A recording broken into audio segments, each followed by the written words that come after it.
बातें आपको पता होनी चाहिए, कुछ बातें आपको पता होनी चाहिए। आइए पहले उसके बारे में जान लें।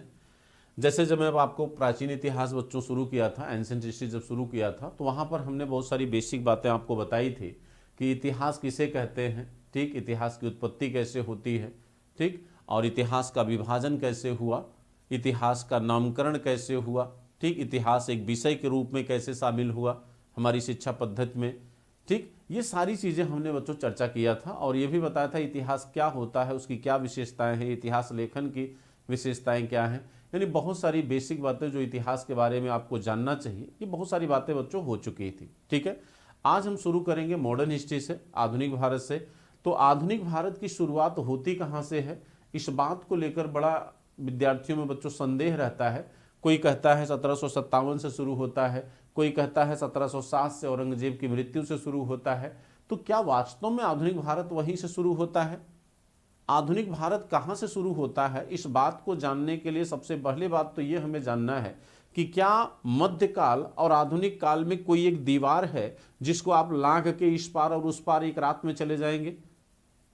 क्या ऐसा हो सकता है कि मध्यकाल कोई एक बाउंड्री वाल है, उसको आप क्रॉस करके तुरंत मॉडर्न हिस्ट्री वाले काल में चले जाओ? भाई आप मध्यकाल या प्राचीन काल या आधुनिक काल को समझा आपने किस तरीके से, क्या है ये चीजें? भाई इनकी कुछ अपनी विशेषताएं हैं कि नहीं है बच्चों? कुछ अपनी विशेषताएं होगी ना। क्या अगर हम मान लें कि मध्यकाल की कुछ अपनी विशेषताएं थी, आधुनिक काल की कुछ अपनी विशेषताएं हैं जिसके बेस पर आधुनिक काल को आधुनिक काल कहा जाता है, तो क्या वो विशेषताएं एक दिन में निर्मित हो गई?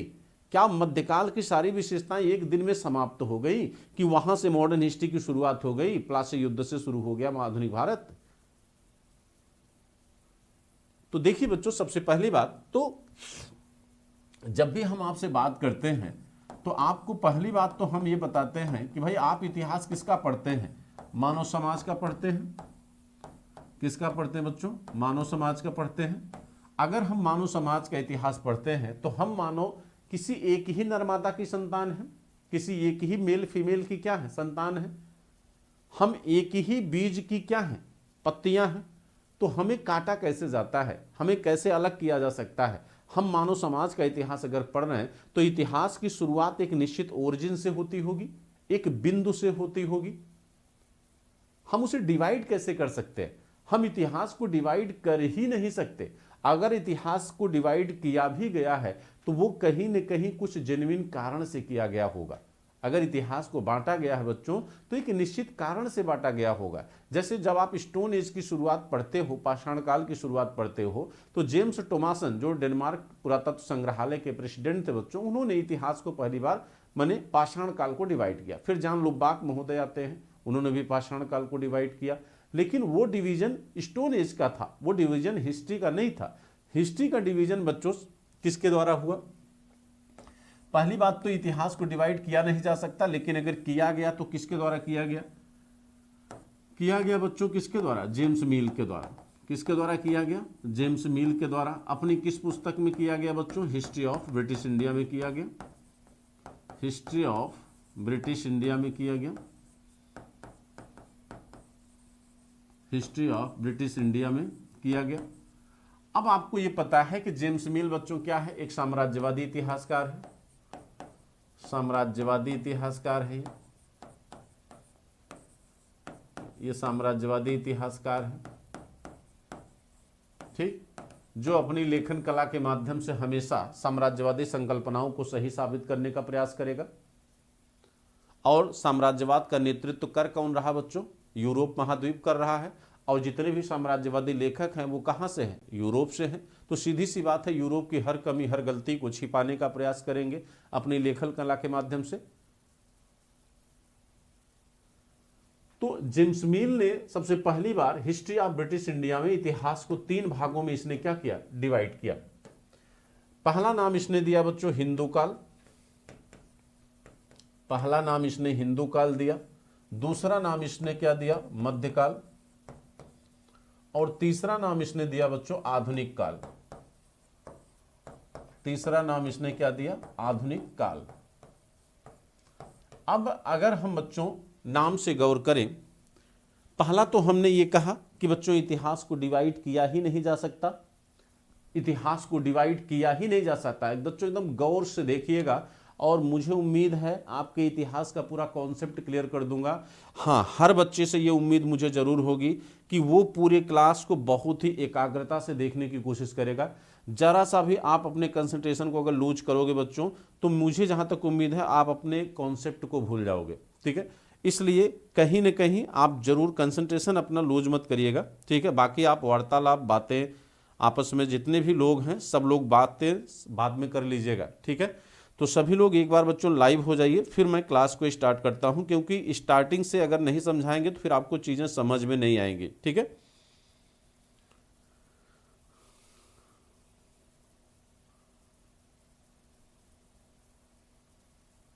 वेरी गुड, बहुत अच्छा, बहुत अच्छी बात कहा। आई एम आयुष, आयुष जी चलिए, तो वेरी गुड, बहुत अच्छा लगा आपकी बात। तो आइए देखिए बच्चों, मैं बात करता है।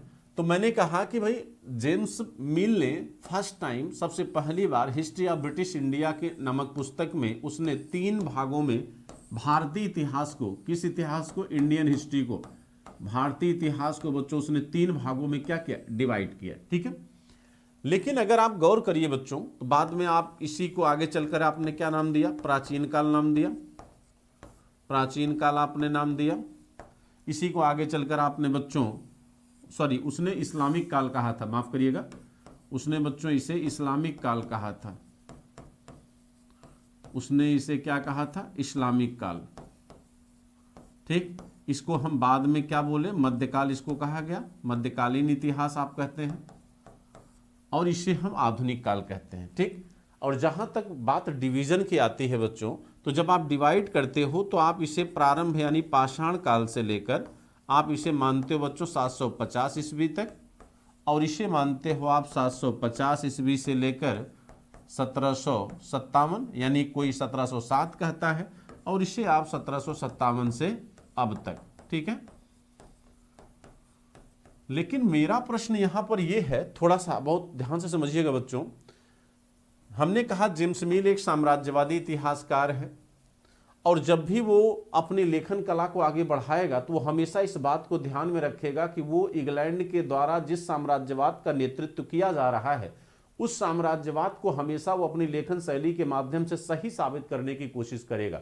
ठीक, क्योंकि शिक्षा ही व्यक्ति के विचारों का बच्चों निर्माण करती है, और अगर साहित्य ही जिस प्रकार का होगा, आने वाला विचार भी उसी प्रकार का होगा। बात समझ रहे हैं? तो शिक्षा एक बड़ा माध्यम होता है किसी भी पीढ़ी के परिवर्तन का। वही चीज यहां पर किया जा रहा है। यहां पर बच्चों भारत के ऊपर ब्रिटिश सत्ता ने जो कब्जा किया था उसे एक आधुनिक काल के नाम से संबोधित किया गया। ये भी कहते थे कि हिंदुस्तान पर अंग्रेजों का जो अधिकार है वो इस बात को लेकर है कि भारत एक ऋषि मुनियों का देश है, सपेरों का देश है। हिंदुस्तान का विकास सिर्फ अंग्रेजों के द्वारा ही संभव है, क्योंकि आधुनिकता का नेतृत्व कौन करते हैं? अंग्रेज करते हैं। लेकिन सबसे बड़ा प्रश्न तो ये खड़ा हो जाता है बच्चों कि आधुनिकता शब्द है क्या? What is the modern word? इस मॉडर्न वर्ड की मीनिंग क्या है? क्या मतलब है इस आधुनिकता का? आधुनिकता है क्या चीज? लेकिन उसको जानने से पहले थोड़ा सा इस बात को देख लीजिए, उसकी अपनी विचारधारा को। बच्चों सोचिए, ये एक ऐसा इतिहासकार है जहां पर हिंदू काल कहता है, यानी प्राचीन इतिहास को हिंदू काल कहता है, क्योंकि यहाँ के सारे राजा क्या थे? हिंदू थे। सीधी सी बात, आपने पढ़ा होगा, जाना होगा बच्चों कि यहाँ पर सारे राजा हिंदू हैं। यहाँ पर इस्लाम में सारे राजा मुसलमान हैं, तो इसको इसने क्या कह दिया? इस्लामिक काल कह दिया। भाई यहाँ पे तुमने धर्म और समुदाय के नाम पर संबोधित किया, यहाँ पर अपने को माने धर्म और समुदाय के नाम पर संबोधित किया, तो फिर यहाँ क्यों नहीं किया? अपने भी तो ईसाई थे, ईसाई काल इसको क्यों नहीं कहा तुमने? अपने को आधुनिक भारत क्यों कह रहे हो? भाई आप अपने को मॉडर्न का या आधुनिकता का नेता, आधुनिकता का लीडर बताने का प्रयास क्यों कर रहे हो? यह चीज समझना बहुत जरूरी है। अच्छा, दूसरी बात, चलिए हम इनकी बात थोड़ा सा बाद में करते हैं कि आधुनिक भारत है क्या, आधुनिकता का तात्पर्य किन विशेषताओं से है। यहां पर जो डिवीजन किया गया है बच्चों, अगर इतिहास का डिवीजन आपसे पूछा जाए तो सरल शब्दों में आप कहेंगे इतिहास को विभाजित नहीं किया जा सकता, लेकिन यहां जो विभाजन है प्राचीन, मिडवल और मॉडर्न का, वो अध्ययन की सहूलियत के लिए है। वो किस लिए है बच्चों? अध्ययन की सहूलियत के लिए। वो किस लिए है? अध्ययन की सहूलियत के लिए है, यानी हमें अध्ययन में आसानी हो, इसलिए यहां पर इतिहास का बच्चों डिवीजन किया गया है। ठीक है, तो अध्ययन में हमें आसानी रहे इसलिए यहां पर इतिहास को क्या किया गया है? डिवाइड किया गया है। ठीक है, अब दूसरी बात यह कि यहां पर जो आधुनिक काल यानी मॉडर्न हिस्ट्री जिस शब्द का उपयोग किया गया है आधुनिक काल का, आधुनिक है क्या? आधुनिक काल क्या है बच्चों? थोड़ा सा इसे समझना बहुत जरूरी है, क्योंकि जब तक हम इसे समझेंगे नहीं तब तक हम आधुनिक भारत की शुरुआत कर ही नहीं सकते। बात समझेंगे नहीं? आधुनिकता का तात्पर्य किन बातों से है, जब तक इस बात को हम नहीं समझेंगे बच्चों तब तक हम आगे बढ़ ही नहीं सकते। तो यहां पर जो डिवीजन किया गया ये जेम्स मिल के द्वारा किया गया बच्चों। ठीक है, प्राचीन काल को हिंदू काल, मध्यकाल को इस्लामिक काल उसने कहा, धर्म और जात के नाम पर संबोधित किया, लेकिन अपने काल को उसने ऐसा नहीं किया। क्यों नहीं किया? इसलिए क्योंकि अंग्रेज जो है वो अपने को विकास का मानक मानते थे, अपने को विकास का लीडर मानते थे, और भारत में जो शासन वो चला रहे थे उनके पीछे उनका ये मोटिव था कि वो दुनिया को बताना चाहते थे कि हम भारत में डेवलपमेंट करने आए हैं। क्यों करने आए हैं? क्योंकि विकास सिर्फ हमको पता है। ठीक है, लेकिन ये है क्या, जरा इसको आप देखने की कोशिश करें बच्चों। आइए देखते हैं। कहते हैं बच्चों कि आधुनिकता, आधुनिकता है क्या? आधुनिकता का तात्पर्य क्या है? आधुनिकता का तात्पर्य क्या है? बच्चों कहा जाता है कि 15वीं 16वीं सदी का जो दौर था वो दुनिया में बड़े हलचल का दौर था। एक तरफ यूरोप जहां प्रबोधन और पुनर्जागरण की विचारधारा से उद्वेलित हो रहा था, वहीं भारत जो है यूरोपियों के आगमन से पददलित हो रहा था। बच्चों बदलाव हिंदुस्तान की तरफ था तो बदलाव यूरोप की तरफ था, लेकिन फर्क सिर्फ इतना था कि यूरोप में जहां सकारात्मक बदलाव हो रहा था वहीं हिंदुस्तान पे बच्चों नकारात्मक बदलाव हो रहा था। हिंदुस्तान गरीबी और गुलामी की तरफ जा रहा था तो यूरोप बच्चों विकास और क्षितिज की तरफ जा रहा था, वो चंद्रमा की तरफ देख रहा था। दुर्भाग्य है हिंदुस्तान का कि 15वीं 16वीं सदी का जो दौर था हिंदुस्तान में बच्चों, उसे मध्यकाल कहते हैं, उसे अंधकार युग कहा जाता है। और यूरोप में यही वो दौर है जब पुनर्जागरण और प्रबोधन का दौर आता है। लेकिन क्या भारत में पुनर्जागरण और प्रबोधन नहीं आया? आया बच्चों, लेकिन कब आया?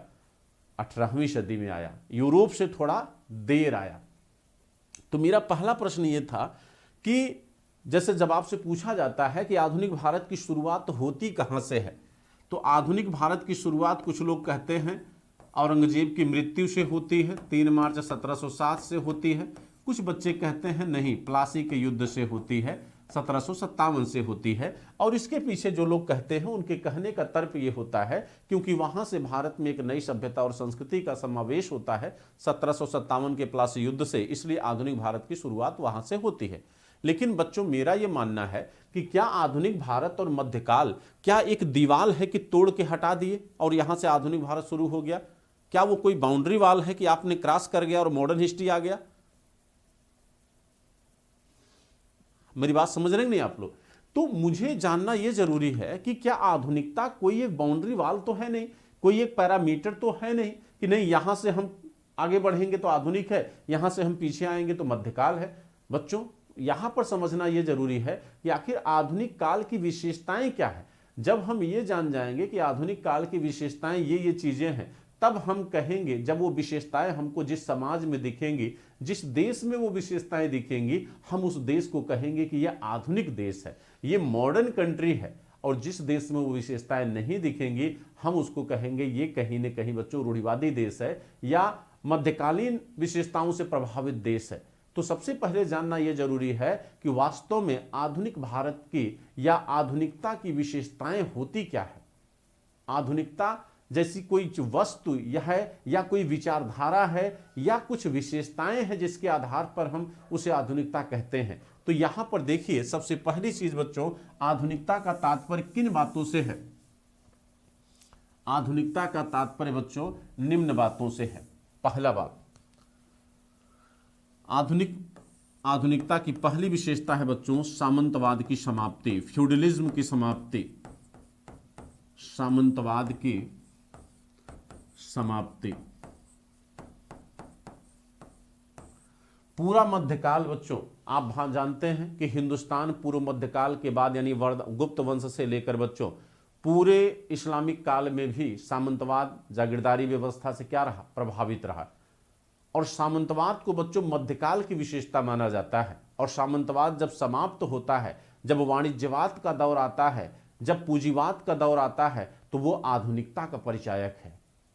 मध्यकाल की सबसे बड़ी पहचान बच्चों कि वहां पर राजनीति जो है भूमि आधारित होती है, वहां पर रेवेन्यू जो होता है बच्चों वो भू आधारित रेवेन्यू होता है, राजस्व का जरिया भूमि होता है। लेकिन आधुनिक भारत में राजस्व का जरिया व्यापार वाणिज्य होता है, पूंजीवाद होता है बच्चों।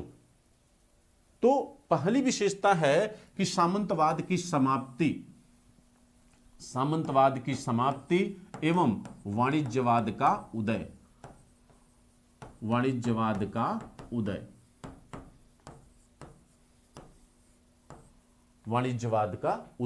दूसरी विशेषता होती है बच्चों आधुनिकता की दूसरी विशेषता होती है कि प्रबोधन एवं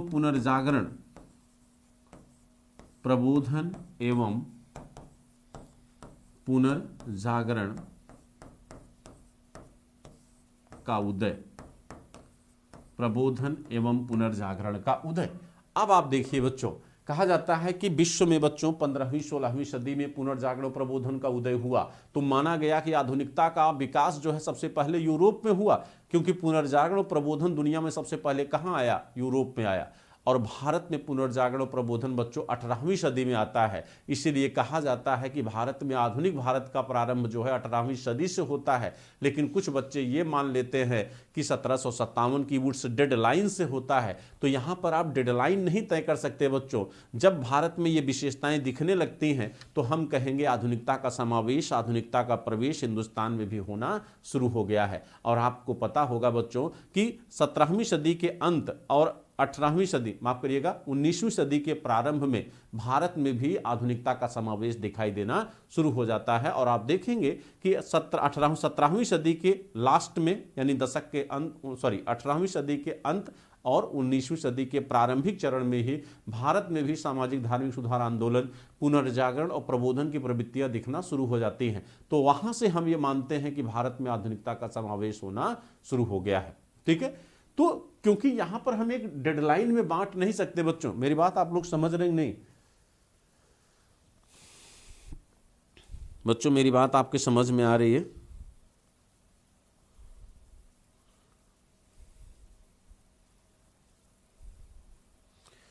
तमन्ना, राखी आर्या, तमन्ना कौशल, गरिमा, बच्चों मैं जो आपको बताना चाह रहा हूं कि आप उस बात को समझ रहे हैं?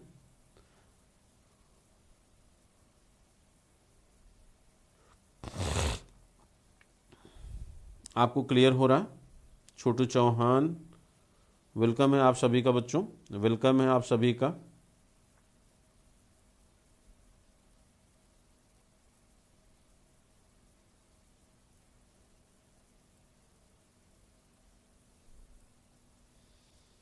ठीक है, आइए देखें।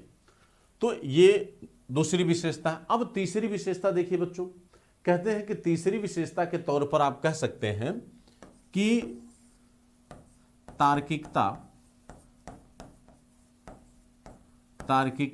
एवं वैज्ञानिकता,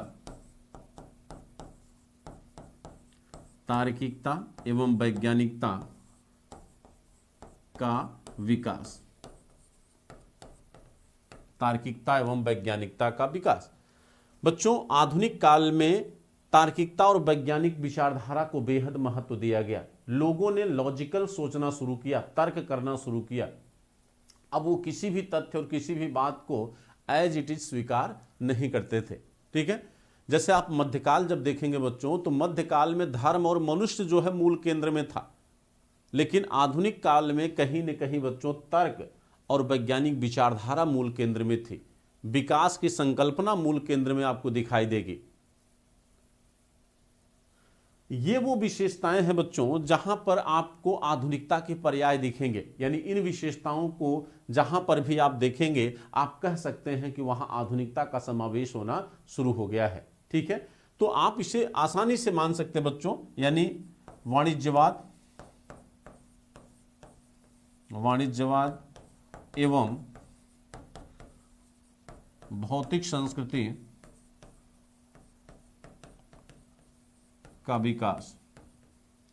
ये जो संकल्पनाएं हैं बच्चों, ये किससे जुड़ी हैं? ये आधुनिकता से जुड़ी हैं। इन विशेषताओं के आधार पर हम कहते हैं कि आधुनिकता का क्या हुआ है, प्रारंभ हुआ है। आधुनिकता की शुरुआत बच्चों इन विशेषताओं के आधार पर मानी जाती है या जा सकती है। ठीक है, तो यहां से आधुनिक भारत की शुरुआत होती है। अब प्रश्न ये है कि आखिर जिन विशेषताओं को आपने पढ़ा बच्चों, फ्यूडलिज्म आप पढ़ेंगे, यहां पर पढ़ा देंगे बच्चों आपको एंशिएंट हिस्ट्री में। प्रबोधन और पुनर्जागरण ये क्या है बच्चों? ठीक है, या आधुनिक भारत की शुरुआत आधुनिकता की शुरुआत यूरोप में ही सबसे पहले क्यों हुई, भारत में सबसे पहले क्यों नहीं हुई? क्या आधुनिक इतिहास की शुरुआत बच्चों हमें मानना पड़ेगा कि यह यूरोप से पैदा हुई है, या यूरोप में ही हुई तो क्यों हुई? और जब भारत में आप आधुनिक भारत पढ़ते हैं, मॉडर्न हिस्ट्री जब आप पढ़ते हैं बच्चों, तो आप पढ़ते हैं यूरोपीय कंपनियों का आगमन। ठीक है, आपको पढ़ना चाहिए कहां से? आपको पढ़ना चाहिए 18वीं सदी से, लेकिन आप यूरोपीय कंपनियों का आगमन से शुरू करते हैं। क्यों शुरू करते हैं? इसलिए करते हैं बच्चों क्योंकि आधुनिकता के वाहक कौन थे? यूरोपी थे।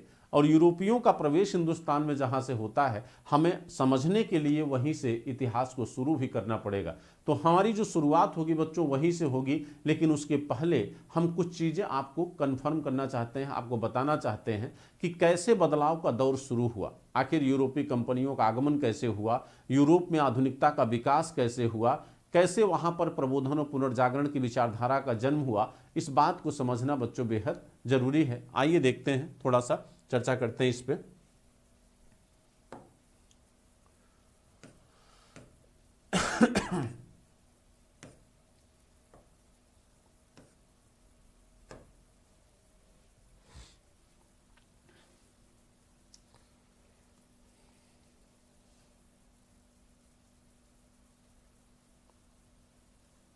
चलिए,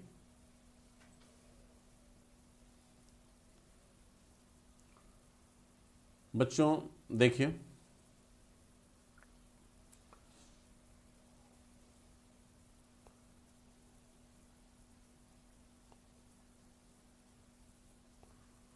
यहां पर आप देख सकते हैं, ये बच्चों आपका यूरोप है, ये दिख रहा है, ये यूरोप दिख रहा है बच्चों।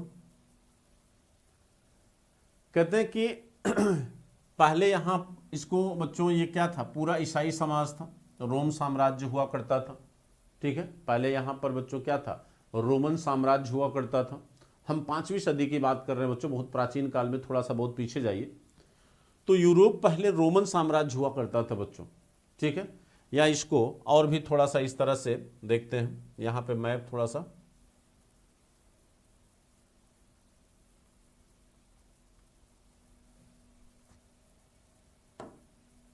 जैसे बच्चों मान लीजिए ये क्या है? ये यूरोप है। ठीक, अब ये पहले क्या था बच्चों? रोमन साम्राज्य था। ये पहले क्या था बच्चों? रोमन साम्राज्य हुआ करता था।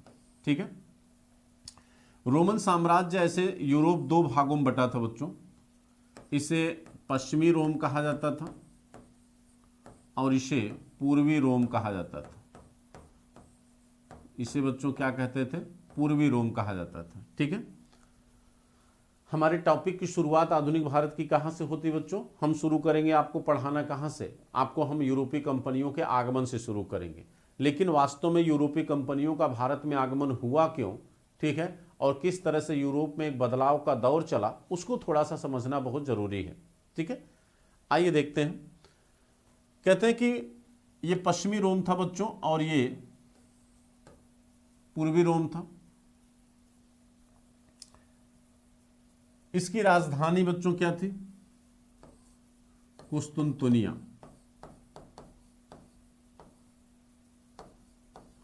इसकी राजधानी कुस्तुनतुनिया हुआ करती थी।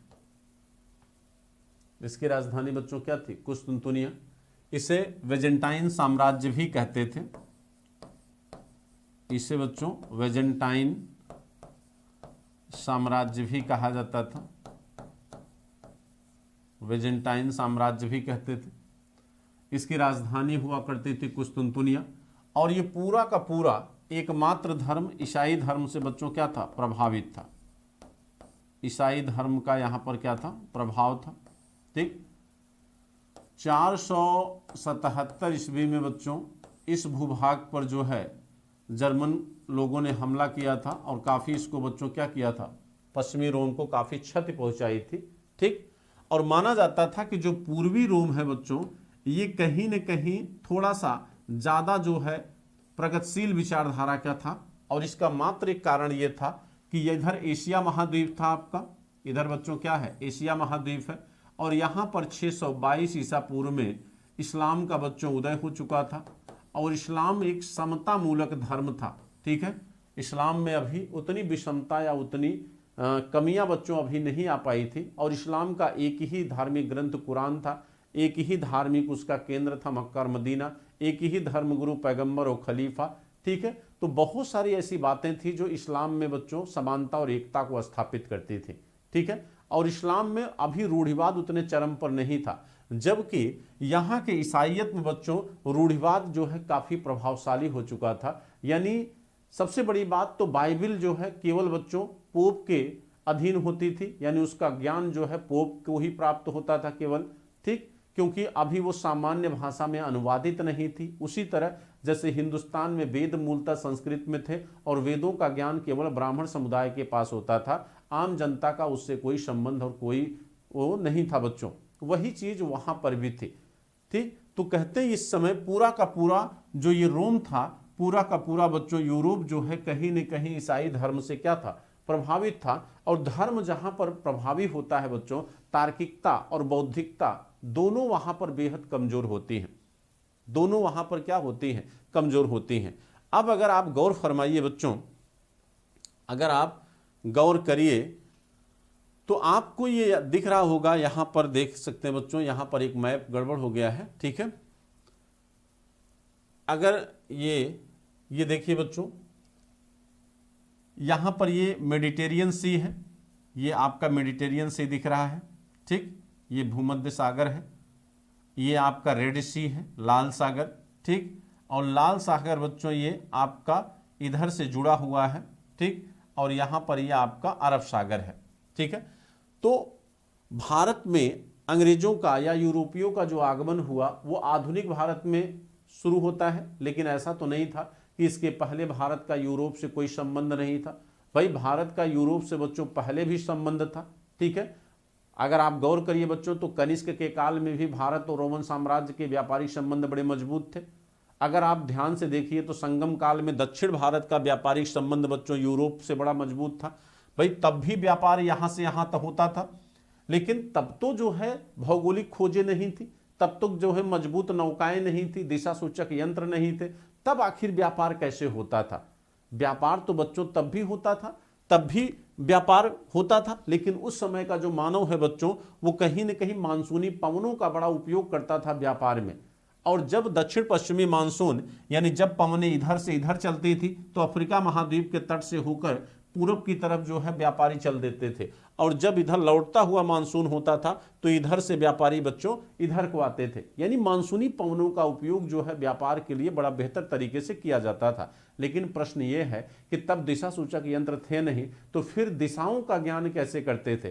तो आप पढ़ेंगे बच्चों एनसीईआरटी, तो उसमें साफ साफ लिखा है कि ये कौवा उड़ाते थे, कौवा उड़ाते थे। और कौवा एक ऐसा पक्षी होता था बच्चों जो हमेशा धरातल की तरफ उड़ता था उतरने के लिए, तो उसी के पीछे नौकाएं चला करती थी, यानी कहीं न कहीं उसको एक माध्यम के रूप में उपयोग किया जाता था। तो इसका मतलब हम कह सकते हैं कि व्यापारिक संबंध पहले भी हिंदुस्तान के थे बच्चों रोम से, लेकिन वह रास्ता ये अरब सागर होते हुए बच्चों, अरब सागर होते हुए ये अदन की खाड़ी से होता था, और यहाँ से स्थल भाग से होते हुए यूरोप जाता था। ठीक, या कुछ ऐसे प्रमाण हमको मिले हैं जो लाल सागर और भूमध्य सागर का उपयोग करते हुए भी व्यापार करने के प्रमाण मिले हैं। अधिकतर व्यापार बच्चों ये स्थल भाग से होता था, लेकिन संगम काल का व्यापार हमें लाल सागर से होते हुए दिखाई देता है। तो भारत का व्यापारिक संबंध पहले भी बच्चों यूरोप से था, ऐसा नहीं था कि ये पहला ऐसा चरण रहा हो। इसका मतलब है कि भारत और यूरोप का व्यापारिक संबंध जो 15वीं-16वीं सदी में जुड़ा, वो कोई एक आधुनिक संकल्पना नहीं थी बच्चों, वो कोई पहला ऐसा संबंध नहीं था हिंदुस्तान का जो यूरोपीय महाद्वीप से जुड़ा। ठीक, तो प्रश्न ये है कि आखिर इस समय क्यों जुड़ा, या बीच में क्या समस्याएं आ गई थी कि भाई आपने इस रास्ते को छोड़कर इस रास्ते को चुना। जब हिंदुस्तान आने का रास्ता आपको पहले से ही ये पता था और भारत का व्यापारिक संबंध पहले से ही यहां से चल रहा था, तो जरूरत क्या थी कि आप इधर से रास्ता ढूंढें? आप यहां से क्यों रास्ता ढूंढा आपने? इस चीज को मेन तरीके से बच्चों समझना है, और यही हमारे लिए सबसे बड़ा कॉन्सेप्ट है, क्योंकि जब तक आप इसको नहीं समझोगे तब तक बच्चों आपको इतिहास या मॉडर्न हिस्ट्री क्लियर नहीं होगा। आइए देखते हैं कि ऐसा क्यों हुआ। आइए देखिए बच्चों,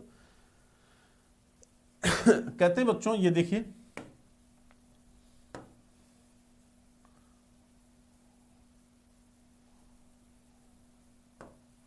देखिए ये पूरा बच्चों हमने बताया ये क्या है, ये आपका यूरोप है, मान लीजिए ये बच्चों आपका क्या है, यूरोप है। हुआ ये कि भाई व्यापारिक संबंध पहले से थे, यहां से व्यापार होता था बच्चों, ठीक, लेकिन इधर जब 622 में इस्लाम का बच्चों उदय हुआ, तो इस्लाम उदय के बाद जो है इस्लाम का बड़ी तेजी से प्रचार होना शुरू हुआ, और इस्लाम ने धर्म प्रसार के लिए युद्ध को भी एक माध्यम बनाया। धर्म प्रसार को बच्चों युद्ध को भी क्या बनाया, एक माध्यम बनाया। और जितने भी मध्य एशिया के बौद्धिस्ट थे बच्चों उस समय, सबने इस्लाम को स्वीकार कर लिया। और जो आपका बच्चों यूरोप था, ये दो भागों में ऐसे विखंडित था। दो भागों में क्या था, ये विखंडित था। बहुत ध्यान से समझिएगा, बहुत यहां पर बेहतर कॉन्सेप्ट आपको बता रहा हूं बच्चों, ध्यान से समझिएगा। ये यूरोप दो भागों में क्या था, विखंडित था। ये आपका पूर्वी यूरोप है, जिसकी राजधानी क्या थी बच्चों, कुस्तुनतुनिया, कुस्तुनतुनिया थी, ठीक, कुस्तुनतुनिया थी बच्चों। कहते हैं कि हुआ ये बच्चों कि इसे वेजेंटाइन साम्राज्य भी कहा जाता था। 1453 में, 1453 में बच्चों, 1453 में कुस्तुनतुनिया पर बच्चों ऑटोमन तुर्कों ने क्या कर लिया, कब्जा कर लिया। ऑटोमन तुर्कों ने बच्चों क्या किया, कब्जा कर लिया। ऑटोमन तुर्क यहां से बच्चों क्या कर लिए, कब्जा कर लिए। अब जब ऑटोमन तुर्क यहां पर कब्जा कर लिए, तो ये रास्ता क्या हो गया बच्चों, ब्लॉक हो गया। ये रास्ता ब्रेक हो गया, ये रास्ता क्या हो गया, बंद हो गया। जब ये रास्ता लाल सागर भूमध्य सागर का रास्ता बंद हो गया, तो जो ये पूर्वी रोमन साम्राज्य के लोग थे या पश्चिमी रोमन साम्राज्य के लोग थे, ये भाई सदियों से भारत के और पूरब के व्यापारों से लाभान्वित हो रहे थे। इनको एक आदत सी पड़ गई थी। कहा जाता है कि यहाँ के मसालों की डिमांड यूरोप में बहुत ज़्यादा होती थी। इसलिए होती थी क्योंकि यूरोप एक ठंडा प्रदेश था, वहाँ पर मांसाहारी लोग अधिक थे, ठीक। और मसाले का उपयोग जो है मांस को संरक्षण करने के लिए भी किया जाता है। मांस अगर कटा हुआ मांस है, उस पर आप मसाले को आप ऐसे छिड़काव कर दीजिए और एक लंबे समय तक वो बना रहता है, खराब नहीं होता है, ठीक है। और दूसरा बच्चों, मसाले का उपयोग उसको बनाने में भी होता है, ठीक। और भारत का मसाला तो खास तौर से इतना प्रिय होता था कि यहाँ की काली मिर्च को यवनिका कहा जाता था बच्चों, जो यवन को बनाए रखे आपके।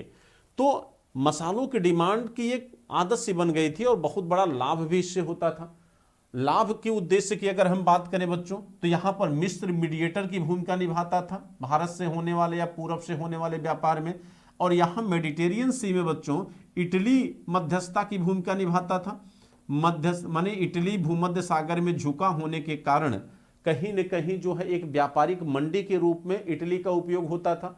और इसीलिए बच्चों उस समय इटली के जो शहर थे वो यूरोप के सबसे समृद्ध शहरों में काउंट किए जाते थे। लेकिन जब यहां पर तुर्कों का कब्जा हो गया, ऑटोमन तुर्कों का बच्चों, तो ये व्यापार क्या रास्ता क्या हो गया, तुर्कों के अधीन चला गया। तो यूरोप का जो व्यापारिक संबंध यहां से चल रहा था वो क्या हो गया, बंद हो गया। एक तो ये क्या हुआ, बंद होने के बाद हुआ ये बच्चों कि चूंकि ये तुर्क जो है सिर्फ राजनीतिक सत्ता ही हासिल नहीं कर रहे थे, बल्कि अपने धर्म को मानने वालों का विस्तार भी कर रहे थे। तो यहां पर ईसाइयों का इन्होंने धर्मांतरण करना शुरू किया। तो जब ईसाइयों का धर्मांतरण करना शुरू किया बच्चों, तो यहाँ के जो कवि थे, जो लेखक थे, जो विद्वान थे, जो संगीतज्ञ थे, वो पूर्वी रोमन साम्राज्य से पश्चिमी रोमन साम्राज्य की तरफ पलायित करना शुरू कर दिए। अब आपको ये पता है कि भाई ये लेखक हैं, ये कवि हैं, संगीतज्ञ हैं, ये नृत्य हैं, तो ये आम आदमी तो है नहीं, ये तो राजमहलों में रहा करते थे। पहले इनको संरक्षण कहाँ मिलता था? राज दरबारों में मिलता था। तो जब ये पूर्वी रोम से पलायित हुए तो ये कहाँ पर जाएंगे? पश्चिमी रोम में। इनको संरक्षण कहाँ मिलेगा? इनको संरक्षण वही मिलेगा जो इनको संरक्षण देने की क्षमता रखता हो। क्षमता किसके पास होगी? जो आर्थिक रूप से संपन्न होगा। तो आर्थिक रूप से संपन्न कौन था? इटली था। इटली के शहर आर्थिक रूप से संपन्न थे, यहाँ के व्यापारी बड़े बड़े धनवान होते थे बच्चों। तो यहाँ पर संगीतज्ञों, लेखकों और बौद्धिक व्यक्तियों को संरक्षण दिया गया। ठीक। अच्छा, दूसरा प्रश्न ये उठता है कि यहाँ पर बौद्धिकता ज्यादा आई कैसे? तो यहाँ पर बौद्धिकता बच्चों आई तुर्कों के समीप आने से, क्योंकि इस्लाम में उतनी बुराइयां नहीं थी जितना उस समय ईसाइयत में थी। तो इन लोगों को ये बात समझ में आई कि हमारा जो ईसाई धर्म है वो कहीं ज्यादा रूढ़िवादी है, उसमें कुछ कमियां हैं। ठीक। अच्छा, ये तो रही थोड़ी सी प्रगतिशीलता की बात। जब ये बौद्धिक व्यक्ति जो है, पूरे लेखक कवि आकर कहां बस गए बच्चों? पश्चिमी यूरोप में, वो भी खास तौर से इटली में। तो आपने सुना होगा, प्रश्न एक बनता है बच्चों कि इटली से ही प्रबोधन और पुनर्जागरण का जन्म क्यों हुआ? तो उसका सबसे बड़ा कारण यह है कि जहां पर बौद्धिकता होगी, जहां पर शिक्षा होगी, परिवर्तन की संकल्पना भी, क्रांति की संकल्पना भी वही होती है।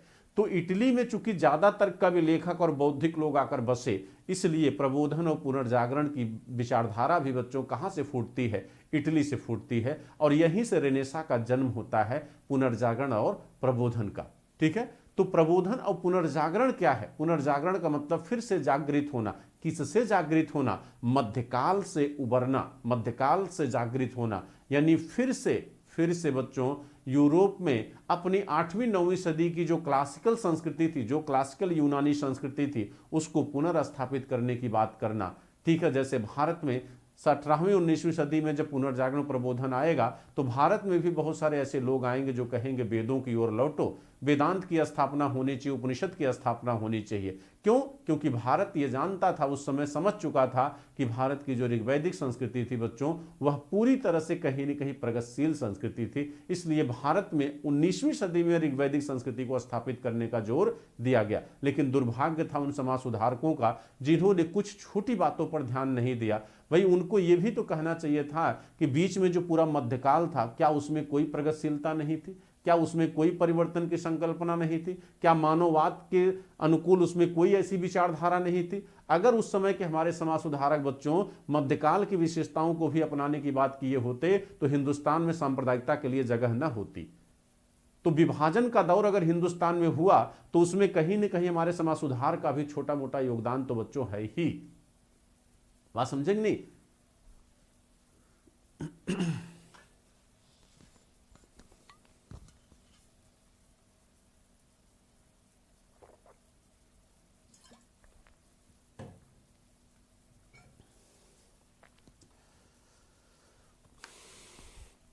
बच्चों समझ में आ रहा है आप लोगों को? एक बार आप लोग कंफर्म करिए, समझ में आ रहा है कि नहीं? समझ में आ रहा है आप लोगों को?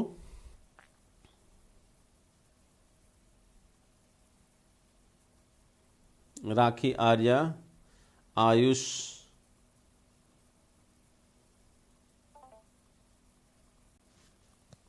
चार्जर, सुहेल सिद्दीकी, बच्चों क्लियर हो रहा है कि नहीं? अभिषेक तिवारी जी,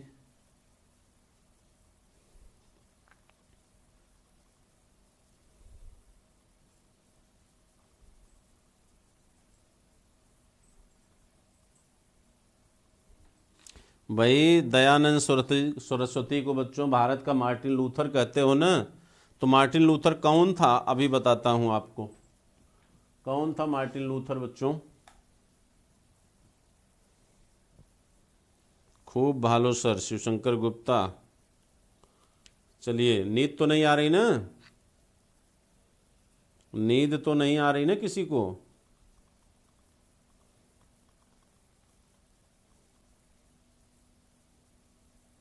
आइए देखिए। तो अब देखिए बच्चों, अब दूसरा प्रश्न ये है कि जब यहां तुर्कों का बच्चों कब्जा हो गया, तुर्कों का जब यहाँ अधिकार हो गया तो क्या परिवर्तन हुआ, ठीक है। यानी 1453 की इस घटना ने विश्व पर क्या प्रभाव डाला, 1453 की घटना का प्रभाव, ठीक। कहा जाता है बच्चों कि दुनिया में कुछ ऐसी डेटें हैं, कुछ ऐसे तिथियां हैं जो पूरे इतिहास को ही बदल देती हैं। जैसे भारत में भी आपने देखा होगा कि पानीपत का युद्ध, तराइन का युद्ध बार बार पूछे जाते हैं। क्यों पूछे जाते हैं, क्यों प्लासी और बक्सर के युद्ध को पूछा जाता है? ये वो युद्ध है बच्चों जिसने भारत के इतिहास को क्या किया है, बदला है। युद्ध तो सदियों होते रहते, युद्ध हमेशा होता है, लेकिन हर युद्ध उतना मायने नहीं रखता जितना मायने जो है वह युद्ध रखता है जिसका प्रभाव, परिणाम माने प्रभाव काफी क्या हो, दूरगामी हो, ठीक है। तो यहां पर 1453 का प्रभाव भी बच्चों बड़ा दूरगामी था। क्या प्रभाव था, जरा 1453 को देखिए।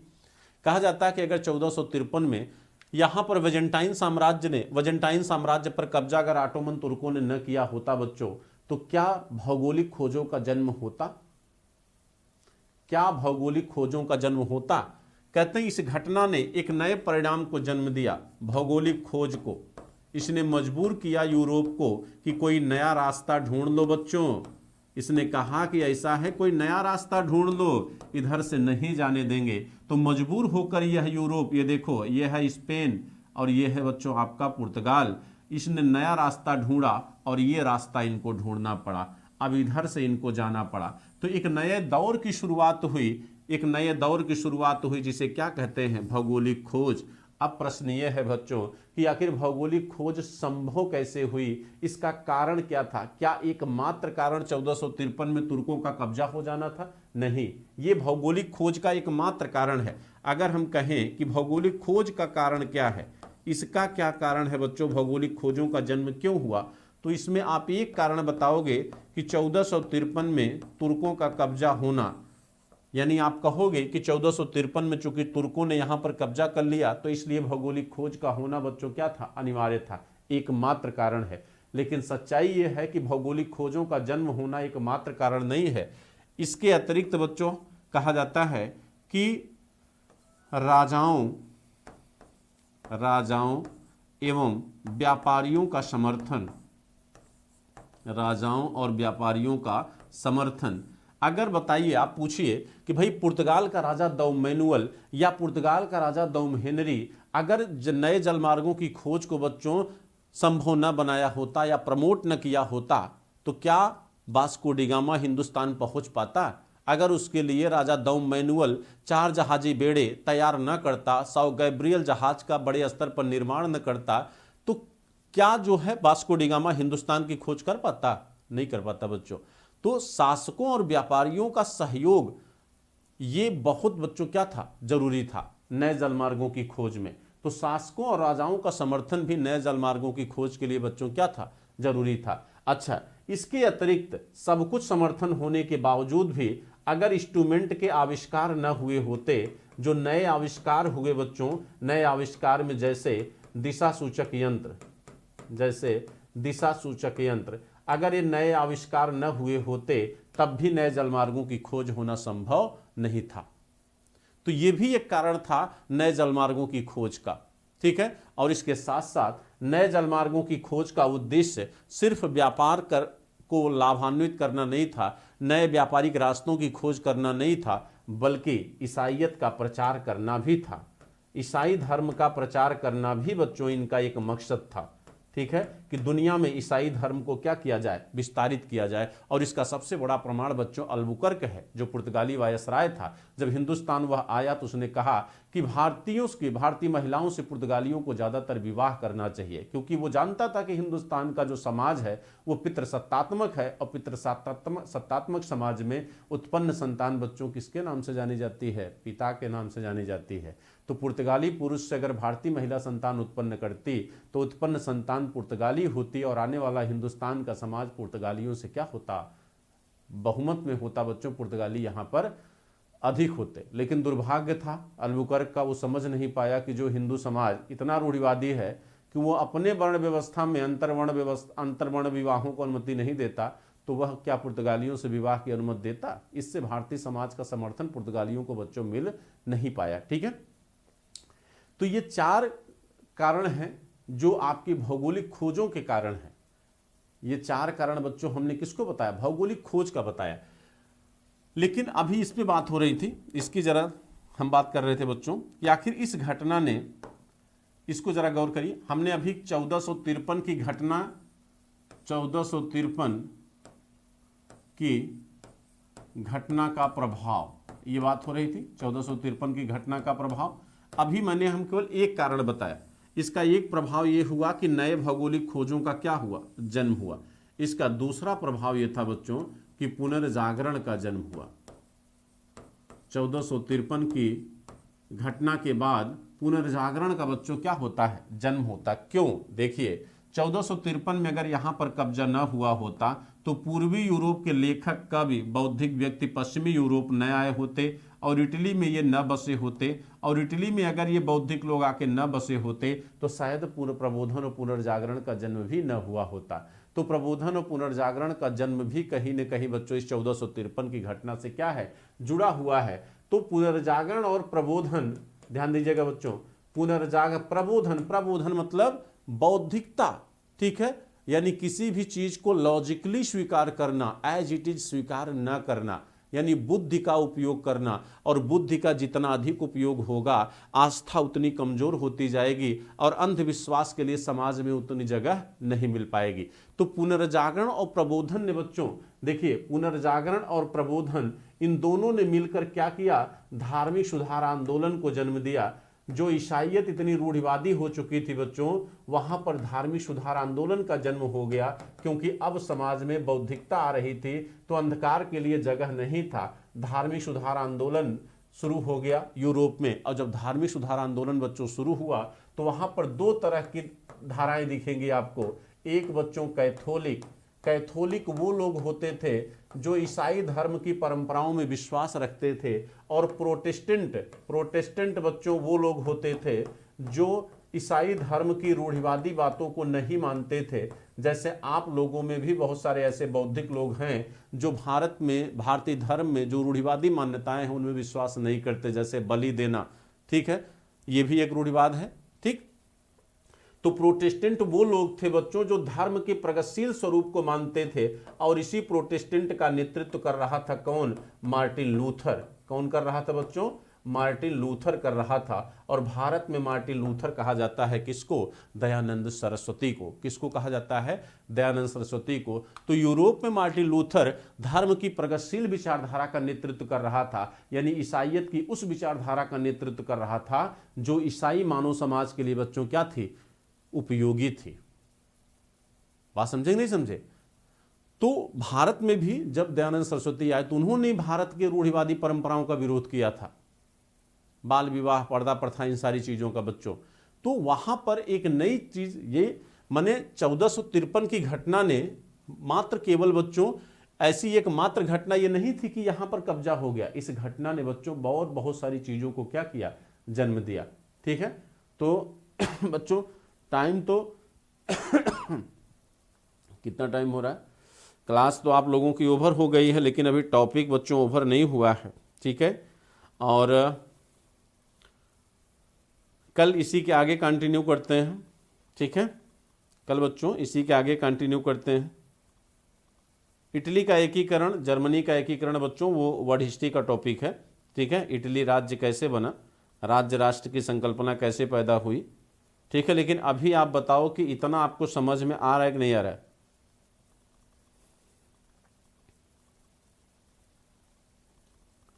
अभी इतना क्लियर हो रहा है कि नहीं बच्चों? मजा आ रहा है कि नहीं आ रहा है? बताइए, कॉन्सेप्ट क्लियर हो रहा है कि नहीं हो रहा आप लोगों का?